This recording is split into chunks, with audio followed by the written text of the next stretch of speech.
गजा में जारी इसराइली कशीदगी का सिलसिला 27वें रोज भी जारी। इसराइली फौज 7 अक्टूबर से अब तक गजा के अस्पतालों, स्कूलों, इबादतगाहों और रिहायशी इलाकों को निशाना बना चुकी है। तुर्क खबर रसां इदारे डेली सबा के मुताबिक गुज़िश्ता रोज़ इसराइल की जानिब से गजा के नसीरत कैंप पर हमला किया। हमले के नतीजे में 20 फ़लस्तीनी शहीद हुए, जबकि मलबे में दबे दर्जनों अफराद के ज़ख्मी होने की इतलात हैं।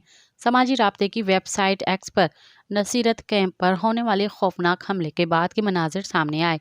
वीडियो में एक ही घर के कई अफराद को मलबे तले फंसे देखा जा सकता है।